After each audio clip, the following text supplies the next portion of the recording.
welcome back to my channel, The Inked Reader. Today I'm doing the wrap-up of one of my reading challenges, which was finishing series.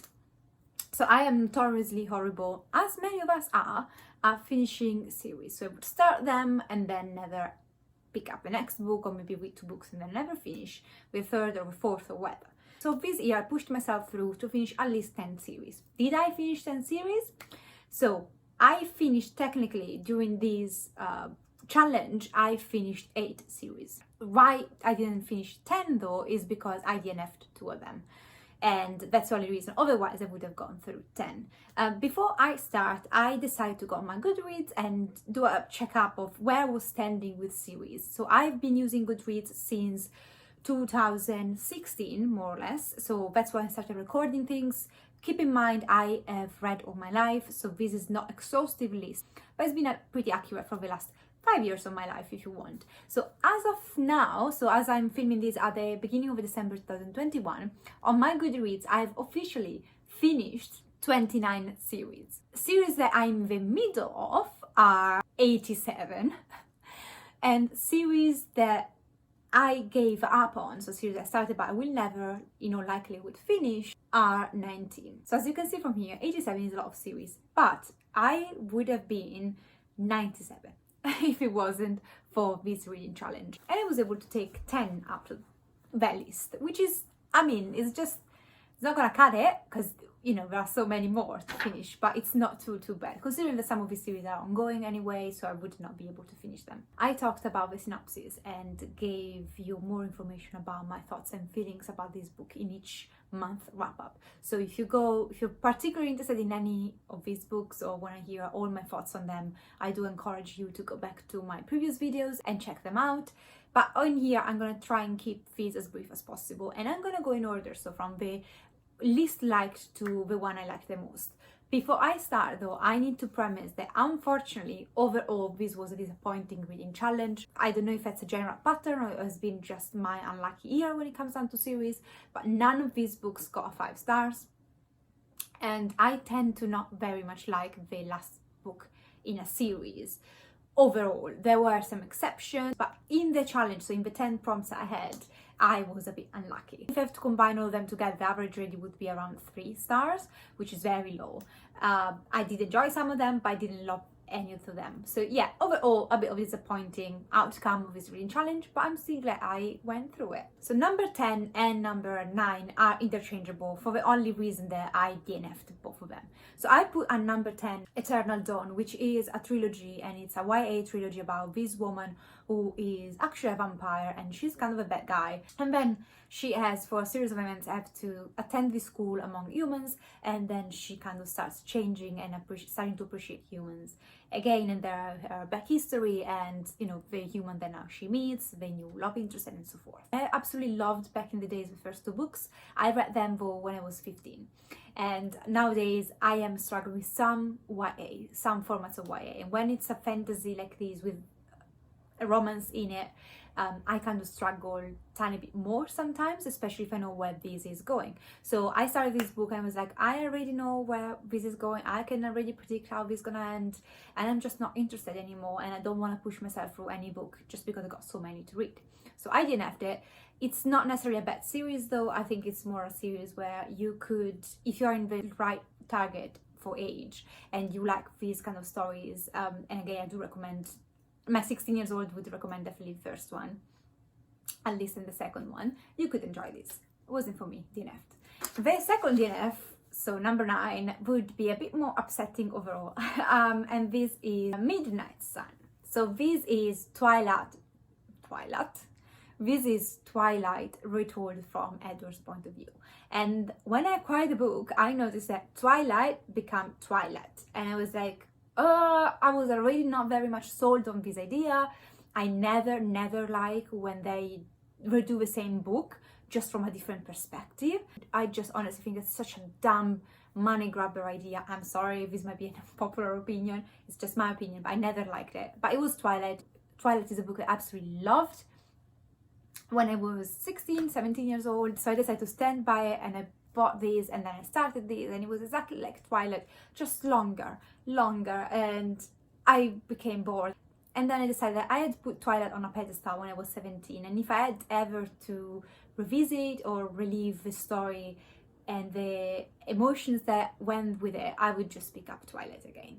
And I don't need these. Plus, you know the bookshelves behind me? The book actually ended up in a hole, so now it's behind me on the wall somewhere, and I will never retrieve it ever again, probably. So it was destiny, and you know, it was destiny. It's not good for me. If you like these and you enjoy these and you enjoy reading from a different perspective, good for you. It wasn't for me. Number 8, Goddess. This is near DNF, and this is another YA trilogy where basically on a cycle gods reincarnate, and the tragedies and, you know, the legends that we know about the Greek gods, sorry, I should have specified it was about Greek gods, the tragedy plays over and over again. So you follow now the new generation. They need to find out that they are gods, and you know, their history intertwined. There is a lot of interest in blah blah blah.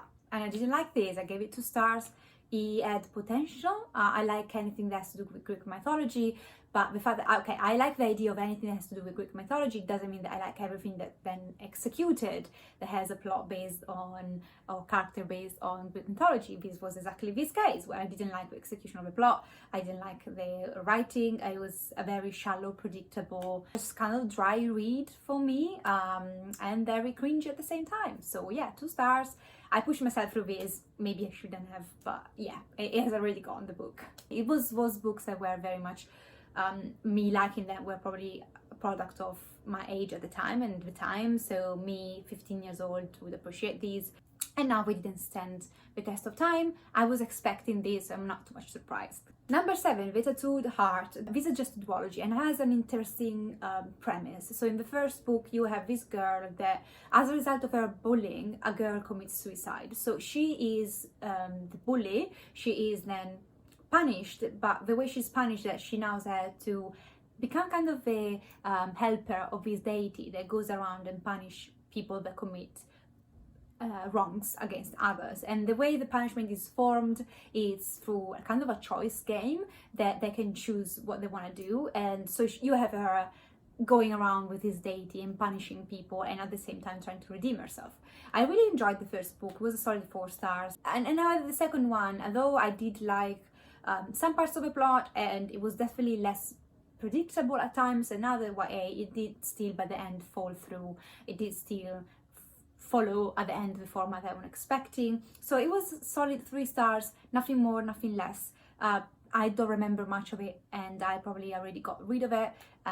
Yeah, I'm happy I finished the duology, but I could still recommend this for a younger reader. 5 Ways to Fall was a romance book, and was the finishing of a companion series made of 4 books or 5 books, I don't remember exactly. So this was the last one of the characters that you meet in the first book and then you now see paired up.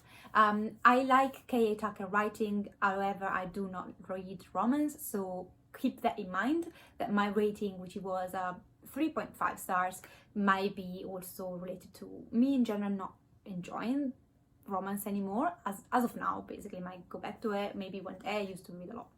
And this is the story of, Ben. He was a bouncer, very muscular bouncer, kind of, you know, a guy that would sleep with another girl every night. And then he meets this girl. She has just come out of a very messy divorce, and she doesn't want anything else to do with guys. She just wants to go through her job. And then they end up meeting one night at Cancun, having a very awkward encounter, and then thinking that they will never meet each other again. And then guess what? They end up working for the same lawyer firm.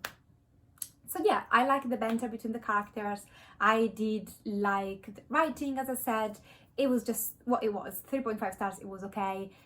I don't need to keep the book. I'm happy for I'm done with it, and I will keep reading K.A. Tucker in the future, especially if I'm in a romance mood. She's the one to go author for me, or one of the few. But yeah, I would suggest this series though. If you're into romance, One Tiny Breath is, back then when I was reading romance, is one of my favorite romance, and I really love a way of crafting the stories. Although they are predictable in the end, I still enjoy the ride. Number 5, King of Crows. And the only reason why this is number 5 and it's not number 10 or 9 is because this is actually the genre that this sits in is more linked to what I usually like. So this is a paranormal fantasy that's definitely more in my taste rather than romance, as many of the other books were.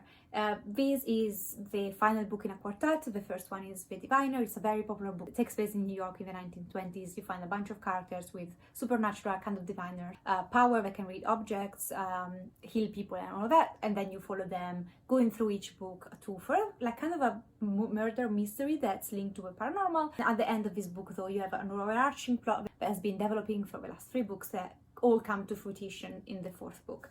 Disappointing. I just mentioned this literally in my November wrap up, so I'm gonna just link it down below for you if you want to check it out. I got a bit more detail. Very disappointing. Just didn't feel like the characters I grew to love. Love the writing, love some of the quotes in this, but overall I think Bray has got some issues about ending series. Yeah, this is actually a 3 stars and a very weak 3 stars. The only reason why this is 5 is because I had to choose between very bad picks, so it's not a merit to this book. It's just that it's just a genre I enjoy more usually, so it got number 5, but not because of its merits. Number 4, The Anxiety of Calix the Werewolf. This is a series that I absolutely loved as a teen. This is about Calix. Calix, in the first book, she is part of this royal werewolf family, but she is the outcast of the family. She's a drug addict, she has mental health issues, she is also very raw and very difficult to handle, so the family casts her out as she's a savage basically for the family. So she ends up being in London and rescued by these 2 humans that actually understand what she's going through and take her under their care, and they form this friendship, and then there are all the intrigue about the family, the werewolves, what's going on. And I loved back then in the days this so much because Calix was kind of that great character, but she was also like, she was the creature, so you follow her and she is the werewolf. So it wasn't like a classical boy meets girl, boy is a creature, girl just falls in love and he has to defend her. So it was kind of spinning things and the opposite, and I really appreciate that. The thing that I didn't remember about this is that the writing was very silly. So I do like Miller style, but it's something that I enjoyed more as a teen, and now as an adult I found that he was trying to combine very difficult topics such as self-harm, addiction, trauma with such silly, petty conversational or events in the story, and they would just clash. So I ended up giving this 3.5 stars because I had a chance to spend some more time with characters that I grew to love, and I did like some of the dynamics in it. I liked to see Calix, but there were definitely faults. I did struggle through the writing a lot more, and I did find that unfortunately it didn't work out with me. Like, I didn't find it funny. I thought sometimes it was a bit distasteful, or I would definitely imagine it being handled different ways, but also some of the character arcs they were not satisfying. I think he wrote this thinking that he was gonna write another book in the series because he feels very much not finished, and there's much more that we need answer to, much more that can be done with the characters. But this has come out now 10 years ago or something, and we never got a sequel, and I don't think we will. If we ever will, I will read it. If not, I think it's done like this, and it does not feel right. Like, it's not the conclusion I wished. So 3.5 stars for I'm happy I've read this. Number 3, Ignite Me. This is Shatter Me, the last one. I listened to all of them on audio, so I own maybe the first book, but I think I got rid of it.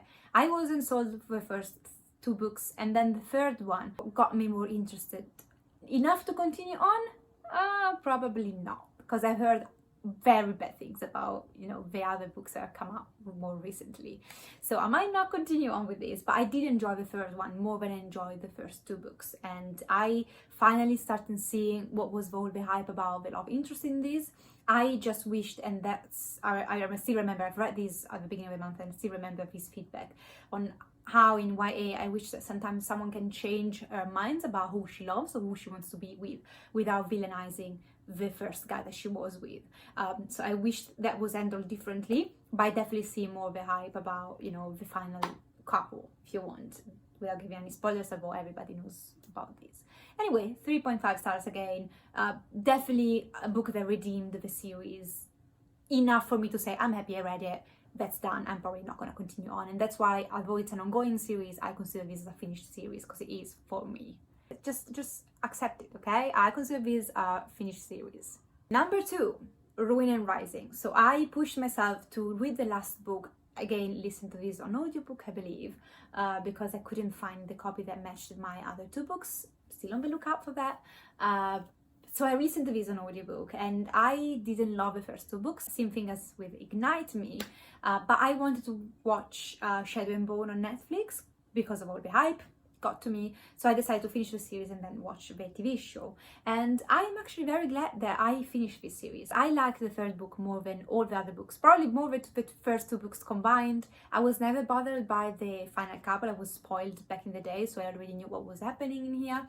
Although this is the first time that I get spoiled, and the spoilers that I had were not actually right. Like, they were right, but things happened much later and in very different ways rather than what I was expecting, and some things didn't happen at all. So I was like, okay, this is the first time I've been actually wrongfully spoiled by multiple people. Maybe people just played one on me, I don't know.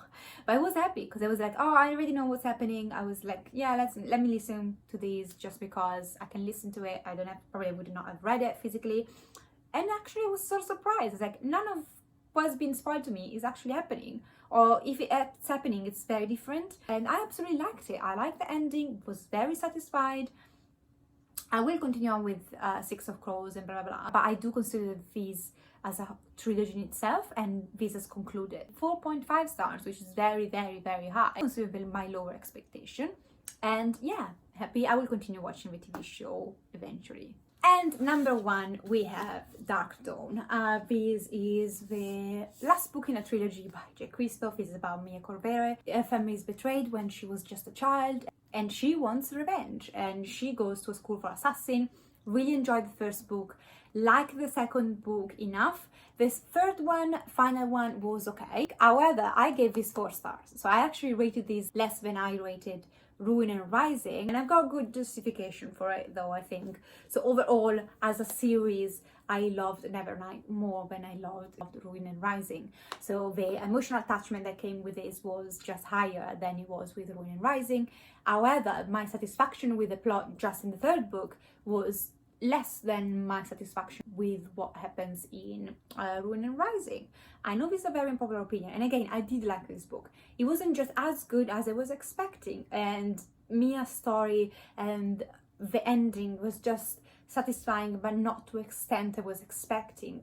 It must be said that the couple in these all kind of the final couple in the trilogy, and how things end, and I don't want to spoil anything, but I just didn't like that character. From the first book, I just hated that character, and I kept hating that character throughout the books. So if you know about these and you know how this end, you understand why I wasn't that satisfied. I was just seeing this happening doesn't make me happy, just because I cannot stand that character. I was insulted. I'm sorry. Struggled more to go through this book that was expecting. While Nevernight I couldn't put it down, with these I was okay just taking my time with it, which I don't know, when you form such high expectation, or you have such a nice experience with a first book in a series, when you reach out for the next book in the series, you want to go back to having those feelings of the attachment, of feeling like you could not put that book down again, because that's so exhilarating. If you like a book, getting one of those, you need to read, you need to, like, you read everywhere. You would read walking to and from work, and that was Nevernight for me, and definitely wasn't the second or the 3rd one. Also, overall, this series went downhill for me. If I have to choose a winner for overall this TBR, it would still be this, because of the journey I went through from book 1. That was it, guys. Thank you for watching. I don't know, I had done a video and then I took it out from my channel about all the series that I was in the middle of, just to get some recs about what I should continue reading and what I shouldn't continue. It was not worth it. So I might do an update version if it's something that you want to potentially see in the future. If not, I'm just gonna try and power through series. Got so many that I want to start, and I'm just conscious about how many I've not finished before I start new ones. But it's happening. I'm gonna start new ones. Whatever, life is short, and there is no time to just be too much OCD about series. Overall, a bit of a disappointing TBR. Would I ever consider doing this challenge again? maybe in the future, but stay tuned because I'm gonna put up next, I believe, a video where I'm gonna chat about what I'm gonna do next year, and it's gonna be very different from what I've done this year with reading challenges. So for the moment, I will definitely not do any more of this reading challenge. I have to take a break, but I might consider it in the future. Thank you for listening to me, guys. I hope you have an amazing day, night, depending where you are. Take care of yourself and see you next time. Ciao!